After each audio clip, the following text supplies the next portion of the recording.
وصلنا محطة طنطا. على فكرة يا جماعة محطة طنطا دي تاني محطة في الحجم أو في المساحة على مستوى مصر كلها، محطة كبيرة. يلا بينا عشان نلحق صوت. اعمل زوم اوت بقى وانت شغال. ايوه، يا سلام يا سلام على القطر وهو بيتحرك. يجي الداخل بالحلق الاسكندريه جمهور السيدي جابر الثانية 500 232 الوردين اسوء التعرض بالمكتب. عارف انا لما رجعت اعمل محتوى تاني بقول لواحد صاحبي شفت فيديو، فقال لي شفت لك فيديو بس قديم. قلت له ان امتى؟ قال لي من 7 سنين. فاتفاجئت ان انا بقالي 7 سنين ما بعملش محتوى. دي حاجه طبعا ضايقتني جدا. قلت سبحان الله، لو كان حد من 7 سنين قال لي انت بعد 7 سنين هتشتهر كنت هستكتر. هذه المحطه الاثريه. هات اليافطه دي. اليافطه دي يا جماعه كانت بتيجي زي ما هي كده ابيض واسود في الافلام بتاعت زمان، زي ما هي ما اتغيرتش.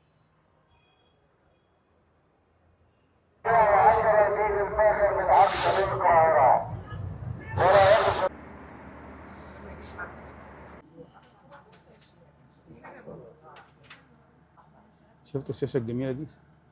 3 جان 2026 درجه الحراره 52% دي.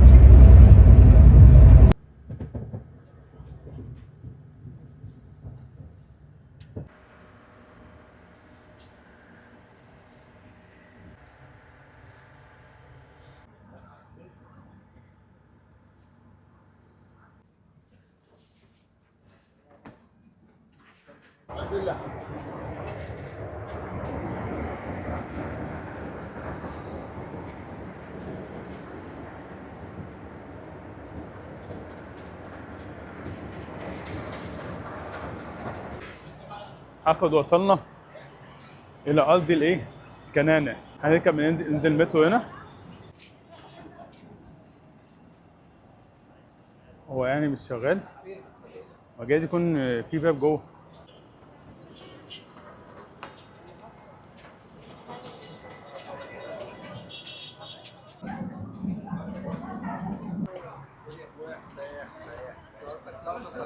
دخلنا من باب غلط وعمالين بنلف بندور.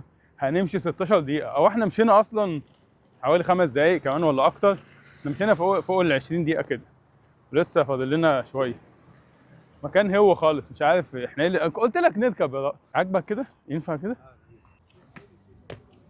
اخيرا وصلنا المعرض بعد لفة طويلة. احنا مشينا حوالي تلت ساعة. ده المعرض، ده بيرفيوم وورلد اكسبو. ووصلنا المعرض يا جماعة دلوقتي، البرفيوم وورلد اكسبو. وهنبتدي بقى ناخد لفه كده وناخدكم معانا، وهندور على حبايبنا الناس اللي احنا قلنا ان احنا عايزين نقابلهم ان شاء الله. اتفضل.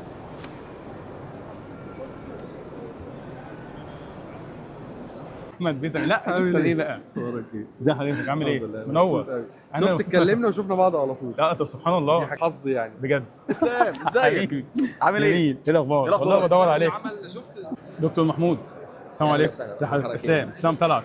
يا اهلا وسهلا. ازي حضرتك؟ ايه اخبارك؟ ايه الاخبار؟ مبسوط جدا انا منور والله. الله يبارك فيك. ده أخبار فرصه جميله ان المعرض يجمعنا ونشوف الناس الجميله دي بجد. ازيك؟ عامل ايه؟ الصوره الاول طبعا. بعدين نتكلم. عامل ايه؟ الحمد لله. ايه الاخبار؟ كل حاجه. انت خدت الصوره ولا لسه؟ انا حاسس ان انت بصيت يا ابراهيم. كله حلو منور. الحمد لله. ده نورك. امير حرب كمان هنا، يعني لو عايز نسجل أهلاً. معاه تعالى يا استاذ امير انضم للقاء. خلاص ماشي هنستناك. ربنا يعزك. التصنيع بتاعته ازاي كده المراحل بتاعته كلها كمان ملفت قوي بجد الستيشن. سعره افضل. وده حتى المسك بشتريه من مصر. ايوه وبشتريه من مورد مصري. موارد مصر. وفي جزء كبير من الحاجات دي لانها ثقافه مشتركه ما بين اسوان والسودان، فالموردين الاسوانيين ما شاء الله مو مقصرين معانا. 90% من الحاجات مصريه بشتريها من مصر. في الخشب ده هنا موجود في اسوان. ده اسمه ايه؟ الشاف. احنا عندنا في السودان ده اهم بخور عندنا اللي هو البخور بتاع الشاف. اي بيت سوداني لازم يكون فيه بخور شاف. شاف زي نظره شاف. فالخشب ده هنا موجود في اسوان لانه جزء من الثقافه بتاعته. مضاف ليه بقى؟ ده كده تم اضافه ليه؟ صندل ومضفي ومسك ومضفي وعطور، واحنا بنعتمد على السكر المكرمل في تصنيع بخورنا. ايه رايك في المعرض؟ اول مره يقام في مصر صح كده؟ اول مره يبقى في معرض مختص بالمنتج النهائي للعطور. غالبا المعارض اللي كانت بتتعمل قبل كده كانت بتبقى مستلزمات العطور، يعني فيما هو له علاقه بالزجاج وله علاقه بمستلزمات الصناعه واستحضارات التجميل، لكن عطور بس منتج نهائي لا، دي اول مره فعلا. مبسوط ان انا شفتك يا عمر. والله انا اسعد ومبسوط ان احنا النهارده الحمد لله بنتجمع على ارض مصر، اول معرض في العطور متخصص في حته العطور دي. سعيد جدا بالتواجد وفخور كمان ان احنا النهارده على ارض مصر، لان الكلام ده كنا بنشوفه بره، كان نفسنا جدا ان احنا نشوف الكلام ده هنا. براندات مختلفه، براندات عربيه، ده مش عايز اقول بيعمل نوع من انواع التنافسيه، بالعكس احنا كلنا بنكمل بعض، وده بيخلق سوق اكبر، بيخلي الناس يكون عندها شغف اكتر، لان فعلا مصر اصلا يعني من الدول اللي كانت زمان بتهتم بالعطور، وهي معروف ان المصري القديم يعني كان الموضوع العطور ده بالنسبه له من الحاجات المقدسه. بالظبط.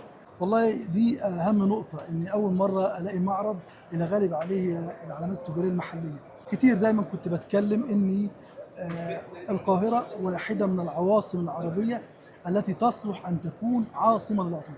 يعني لو جينا نبص تاريخيا هنلاقي ان دمشق تصلح ان تكون عاصمه للعطور، دبي تصلح ان تكون عاصمه الحداثه، ولكن القاهره هي العاصمه العريقه التي تصلح ان تكون عاصمه للعطور. فوجود العلامات التجاريه المحليه بكثره في او يعني ايفنت زي ده قائم على العطور المحليه، ده نقطه ايجابيه جدا جدا في هذه المساله. حاجه بصراحه نفخر بيها. يعني انا يعني بلف كتير، بروح معارض كتير، لكن اول مره اشوف معرض متخصص في العطور في مصر. خليني اقول لك على حاجه بقى، مصر مثلا من اكبر مصدري الياسمين المصري، تمام. من اكبر مصدري حاجه اسمها زنابق الوادي، بس احنا بنصدر الحاجات دي ثمر مجفف. هو ده بقى بيتم انا تقطيره نفسي بره ويبقى ابسليو نرجع نستورده مره انا من تانية. الغلط. منتظر على الاقل ان احنا لو دي بما انها فيرست ستيب كده او خطوه اوليه، السنين الجايه يبقى الموضوع بيزداد اكتر، الثقافه تزداد اكتر، نشوف براندات مصريه اكتر. يعني طبعا في براندات النهارده كتير اماراتيه ومن خارج مصر، اتوقع ان يبقى في براندات مصريه اكتر باذن الله. يعني مثلا انا قبل كده ما كانش في عندنا دور مصريه بتنافس، ولا كانت بتورد للعالم، ولا كانوا بيتفقوا مع عطارين. بس انت عندك ورا هنا نيلافار واثينا بيتفقوا مع عطارين يعني اقصد اقول ايه، تجربه تحط البذره وبتكبر. هل في يوم من الايام ممكن ان تتوفر هذه الصناعه وتبقى موطن الصناعه او تاسيس الصناعه او بذره الصناعه في الدول العربيه؟ ممكن جدا. هل في شركات مصريه تقدر تنافس؟ هل في شركات مصريه ترشحها للناس انها تتكلم عنها او تعرف عنها؟ البراندات اللي طبعا يعني انا كنت فخور ان انا اتكلمت عليها، طبعا نيلافار واثينا من اكتر البراندات اللي انا بتشرف صح. دايما بيها جدا. براند ديوان اتكلمت عليه قبل كده، براند فينيك عملت له اعلان قبل كده. بس حاليا احنا بنصور برضو عند براند فايبس. براند فايبس من البراندات الجميله جدا جدا ككرييشن، وداخله السوق بسرعه كبيره جدا. اتكلمنا عن ايه عندهم؟ يعني هم انتجوا ايه؟ هم حاليا نازلين بعطور كرييشن، 3 عطور على اعلى مستوى، بيهتموا جدا بالكواليتي، بالنقاء، بالاداء. كلها كرييشن، مفيش حكايه لحاجه. هو براند كرييشن، فمعمول طبعا بره على يد عطار مصري، واحنا عشان كده محمد مندوب صح؟ محمد مندوب بالظبط. وده حاجه اولا تشرفنا طبعا ان انت بقى عندك برفيومرز عرب. يعني هي شركه مصريه اماراتي والعطار مصري بالظبط. والله في شركات كتير قوي مصريه متحمس ليها، يعني انا متحمس جدا لاثينا، متحمس جدا لنيلافار، في برضو ديوان، عندك ميزان عبد الرحمن، كل دي شركات صراحه على الطريق، وانا متفائل جدا لان هم ابتدوا يتخطوا الجغرافيا المصريه، بيوردوا النهارده للعالم، فكويس. يعني بيكلموا جغرافيات زي اوروبا وزي الخليج العربي، بينافسوا في الخليج. انت متخيل الخليج فيه مثلا 500,000 شركه بتتكلم على العطور طبعا، عشان يبقى شركات مصريه بتنافس ويبقى لها اسم هناك، دي حاجه مهمه جدا. لا انا متفائل ان شاء الله. طيب دكتور الله يخليك، ربنا يعزك. اكتمل الحاجات. حبيبنا استاذه غاده ازيك؟ اخبارك ايه؟ انا لسه بقول للاستاذه غاده انا لازم اشكر الدكتور محمود انه عرفنا بيك، لان اول مره اعرفها في الفيديو بتاع حضرتك. ما شاء الله تعليقاتهم ما شاء الله، انت يعني تقريبا كنت حاجه كبيره قوي احنا مش واخدين بالنا. لا في روح كده وفي اداء مميز جدا ما شاء الله.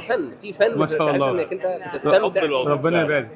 شايف ان العطور العربيه والمصريه، لان يهمني المصريه برضه طبعا العطور المصريه دلوقتي ما شاء الله عندنا دور زي نيلافار، زي اثينا، زي ديوان، زي ميزون عبد الرحمن. حاجه بصراحه جميله، حاجه مبهره، يعني حاجه انت كده لما تستخدمها عايزين نخرج بره عباءه ان احنا العالميه والغرب والعطور الاوروبيه هي التوب. هم بيقلدونا دلوقتي، هم كلهم عمالين بيدعبوا العرب باسماء العطور، حتى امل والوعد ومش عارف كله عربي، الوعد والفجر والليل والقمر.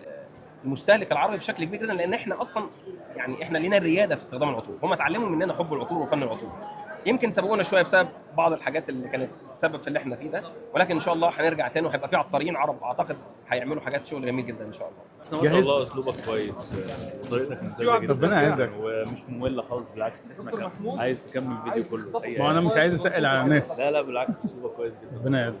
والله انا جربت عطور خلاف النهارده، انا جربت عطور كويسه في نيلافار، جربت عطور كويسه في ديوان، يعني فوجئت من نيلافار ممكن تقول ترشح لنا ايه؟ في عطر رشيد جربته رشيد. عندهم، يعني انا انصح بيه. بيتكلم عن كعطر ايه؟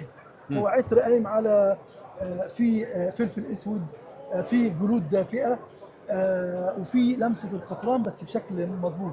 انا جربته عطر انصح بيه. جربت من عند ديوان كذا عطر ممتازين جدا جدا جدا، ودي دعايه للدور المحليه يعني ان هي فعلا بتقدم حاجات تنافس العطور العربيه الحقيقيه وتنافس العطور العالميه. اكتر عطر جربته النهارده وعجبك ولا لسه ما لفتش؟ لا بص، انا يعني ما اقدرش اقول كده، لكن اقول لحد ما انا واقف معاك دلوقتي، انا جربت من اثينا عطر اسمه لورنس وسونج اوف ذا سيز، دول عجبوني جدا. تمام. لا هم عندهم حاجه اسمها دوميننس ده اللي عامله دومينيك روبيون. فدومينيك روبيون ده العطار طبعا اللي عامل فريدريك مال، عامل الوعد وحاجات كده يعني بالظبط. فلا يعني من الحاجات اللطيفه، عشان كده انا دي من الحاجات اللي انا عجبتني النهارده برضه. ترشح لنا ايه منهم لو حد عايز يعرف؟ يعني انت مثلا عايز اجواء فريحي فريش، فاكهه، بهجه، سعاده، اتجه لعطر سمر. طب انت عايز عطر مثلا فورمال سيريس، حد كده مدير في نفسه، عارف انت كده اللي هو ايه البدله والسي اي او. هو احنا في عطر اسمه سي اي او، هو قايم على اجواء ان هو يديك الجو اللي هو الليذري، اللي هو النوتة اللي هي رسميه. انت لما بترش البرفان بتحس فعلا ان انت واخد اجواء فورمال جدا، ما فيهاش هزار، فشيك حاجه كده شيك سيريس. ايه عطر اليوم؟ نفس من نشانيه. انا ادخره لهذا النوع من التواجد يعني. انا النهارده ثالث يوم استخدام اكسبيرمنتم، انا عايز اشكرك. سجلت عليه حلقه وشكرتك فيها اكيد، بس هي لسه ما نزلتش. بجد حاجه مميزه جدا. عطر رائع الحقيقه. عطر النهارده ايه؟ النهارده انا حاطط حاجه فيها عود اسمها اوبيلانتي عود، وحاطط حاجه من ثمين دار ثمين اسمها ذا هوب. حاولت ان انا اعمل لايرنج ما بينهم. عطر النهارده ايه؟ والله انا النهارده رشش يونيك لاكجري زنجي، بما اني ما كنتش عارف الاجواء ايه نظامها، بس عايز حاجه بوتنت برضه، فرشيت زنجي من يونيك لاكجري. الحمد لله. عطر النهارده ايه بقى؟ انت ايه رايك في الاول؟ شم كده قرب. ده حاجه اسمها برستيج توباز بتاع المجد العود. ما شاء الله. وفي نهايه اليوم، في اول ايام معرض برفيوم وورلد اكسبو، من امام هتان واثينا وبراندات كتير، النهارده كان يوم مميز، جربنا اكتر من حاجه. اتمنى الفلوج يكون عجبكم، واشوفكم في الفلوجات الجايه. السلام عليكم. مره انا وصديقي ابراهيموفيتش. المهم انت ايه رايك في المعرض يا ابراهيم سيد مصطفى؟ عشان انت ما قلتليش اصلا. ميت من دول ضاع، الحمد لله ربنا من علينا ولقيناه، وده يعني مش عارف اقول ايه. الحمد لله الحمد لله. المايك ده بفلوس حلال. وعلى فكره لا برضه على فكره المال الحلال بيضيع عادي. مش معنى ان الحاجه اتسرقت منك تبقى حرام، عادي ممكن تبقى حاجه حلال وتتسرق منك او تضيع منك، مفيش مشكله. المهم قول لنا بقى ايه رايك في المعرض؟ في بس براند واحد اسمه هتان. ده هتان ده حلو قوي، قيمه مقابل سعر بالنسبه لي كويسين جدا، وده من احسن الحاجات انا شفتها. وعشان كده احنا مش اشتريناش برضه منه حاجه، عشان ما عندوش حاجه مميزه، او عشان ما عندناش فلوس. لا في فلوس، انا كنت جاي انا واشتري بامانه بجد الله. وانا برضه بس مش عارف ليه ما اتشجعتش. بس الفكره كلها انا ما لقيتش حاجه، يعني مثلا اللي عجبني فيه اللي هو كان اسمه اقوى، ده بديل ايماجينيشن، بس كقيمه مقابل سعر وكريحه وثبات وشكل الازازه عامه والباكنج بتاعهم والاوتومايزر، الحاجات دي كلها لا يعني انا بالنسبه لي 10 من 10. ده كبراند عامه، وخساره ان هو مش موجود في مصر. بالنسبه لي هو هتان رقم واحد في المعرض. المفروض تنزل على فكره الكلام ده دلوقتي عشان الناس لما تروح بكره وبعده تشوف هتان اللي هو رقم واحد. يا عم انا هقعد سنه فجاه منتج في الفلوج ده. انا قلت للناس ونزلت ستوريز كتير، يعني الناس على ما تشوف الفلوج ده هيكون المعرض اكيد خلص، بس انا عملت اللي عليا وعملت فيديوز وعملت ستوريز وبوست. اعمل اكتر من كده. اي حد بيتفرج على الفيديوز ده حاول توصل لبراند اسمه هتان. هو في السعوديه والامارات موجود، مش موجود في مصر. ليك اي حد نازل من هناك ممكن تقدر تنزله، يعني تخليه يجيبه لك. البراند ده فيه حاجات حلوه، كل الحاجات اللي فيه حلوه. في حاجه اسمها جريس، وحاجه اسمها سيترس، وحاجه اسمها بلو امبريال تقريبا، وفي في الاقوى مدينه اللي هو اللي انت قلت عليه بديل الايماجينيشن. احنا بقى دلوقتي هنروح ناكل، ما اعرفش بقى هنسجل لكم واحنا بناكل ولا ايه، بس احنا جعانين جدا. انا هموت من العطش، انا ما شربتش بق ميه في المعرض، مش عارف في ايه. انا كنت صايم وجوع حراميه وجعان. استغلكم انتوا افضل عطر على الاطلاق مفيش حاجه اسمها كده. افضل عطر على الاطلاق هو اللحظه اللي بكون فيها سعيد. بس اقول لك افضل عطر على الاطلاق هو اللي جه في بالي اول ما انت سالت سؤال، دارك سايد بتاع فرانشيسكا بيانكي. طبعا. جبت الرقم رقم ايه؟ بتاع فرانشيسكا. لا اصل عمر نبيل كان مطلع اشاعه ان هو جاب رقم الواتس بتاعها. انا معايا الرقم لو عايز. والله ده حقيقي. بعدها ان شاء الله. انا في عطور كتير قوي بتمنى ان لو رجعت تاني مره تانية اشمها لاول مره، ويسمع احمد الصاوي واستاذه غاده. طبعا. ربنا يخليك. مالكش دعوه بالناس تقول عليه، مالكش دعوه لو حد شكر في عطر انت بتحبوش او ذم عطر انت بتحبه. اهم حاجه اللي انت تبقى مرتاح فيه. بالعكس تشتري الحاجه المناسبه ليك اللي تريحك، تخليك وانت رش البرفيوم او انت رش العطر حاسس ان انت